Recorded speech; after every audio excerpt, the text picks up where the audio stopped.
Welcome to Biotic World. Today we'll explore beta-oxidation, the cornerstone of lipid metabolism and a key process in cellular energy production. Our goal is to guide you step by step from fundamental concepts to biochemical traces of this metabolic pathway. By the end of this video, you will have a deep understanding of how fatty acids are oxidized and converted into usable energy. Let's dive in.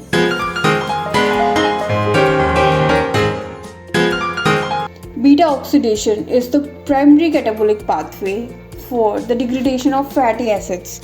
It occurs within the mitochondrial matrix and involves the sequential removal of two carbon fragments in the form of acetyl-CoA.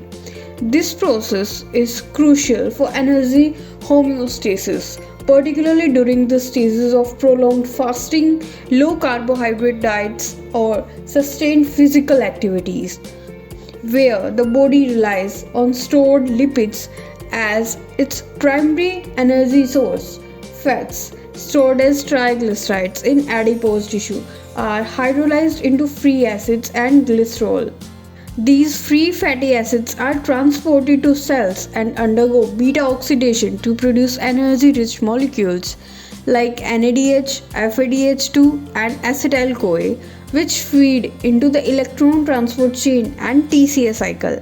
On the summary, now that we have a general idea, let's delve deeper into the chemistry of fatty acids.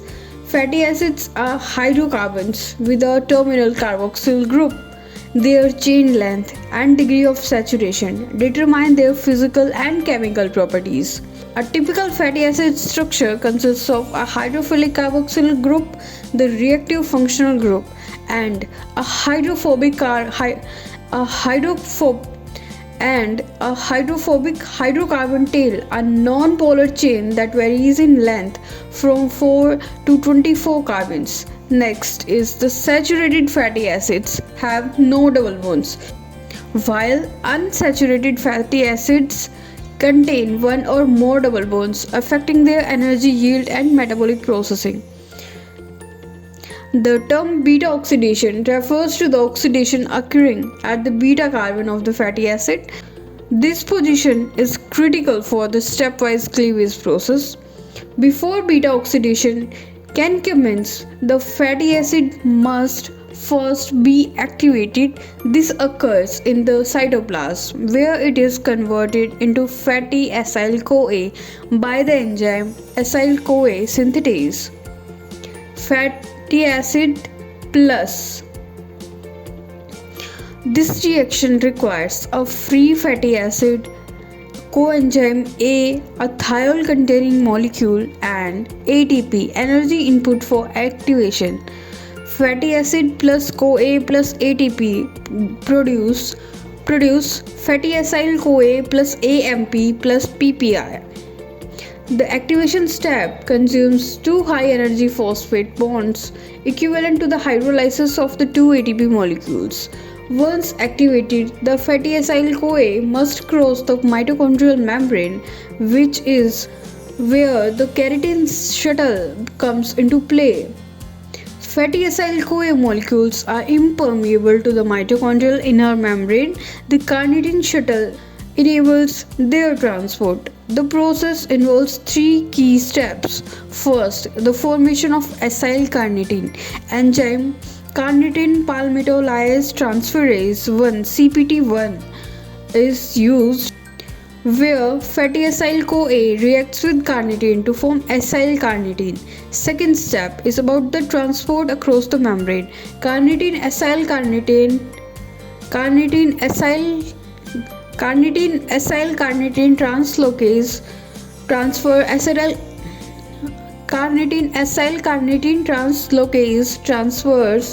acyl carnitine into the mitochondrial matrix. Third step is the reformation of fatty acyl CoA enzyme, carnitine palmitoylase transferase second (CPT second). Acyl carnitine is converted back to fatty acyl CoA. This transport mechanism ensures that beta oxidation occurs in the mitochondrial matrix, where the where the necessary enzymes and cofactors are located. Beta oxidation proceeds in 4 enzymatic steps repeated in cycles until the fatty acid is fully degraded. First step is the oxidation, or also known as the dehydrogenation. Here, acetyl-CoA enzyme dehydrogenase enzyme is work, and the beta carbon is oxidized, forming a double bond and reducing FAD to FADH2. Second step is about the hydration. Here, anoyl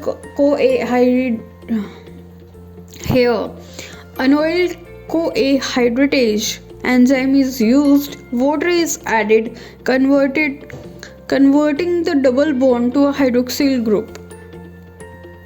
Third step is the second oxidation. Enzyme beta hydroxyacyl CoA dehydrogenase. The hydroxyl group is oxidized to a keto group, reducing NAD positive to NADH. Fourth step is about the thiolysis. Enzyme thiolase is working here. The fatty acid is cleaved, releasing acetyl-CoA and a shortened acetyl-CoA chain. For a 16 carbon fatty acid like palmitic acid, each FADH2 yields 1.5 ATP, each NADH yields 2.5 ATP, each acetyl-CoA yields 10 ATP via the TCA cycle. New ATP from palmitic acid having this 16 carbon 7-FADH2 produces 10.5 ATP, 7-NADH produces 17.5 ATP, 8-acetyl-CoA gives 80 ATP. Total net yield 106 ATP after counting for activation costs. Beta oxidation is highly regulated to ensure metabolic balance. There are some key regulators like malonyl CoA inhibits CPT1 to prevent simultaneous fatty acid synthesis and oxidation. Second is the hormonal control. Glucagon and epinephrine stimulate beta oxidation, and insulin suppresses beta oxidation. Clinical disorders such as medium chain acyl-CoA dehydrogenase deficiency (MCADD) or carnitine deficiency impair beta oxidation, leading to hypoketonic hypoglycemia and energy crisis during fasting. That includes our detailed discussion of beta oxidation. If you found this video insightful, don't forget to like, share and subscribe to Biotic World. Have questions, drop them in comments and I will be happy to answer. Until next.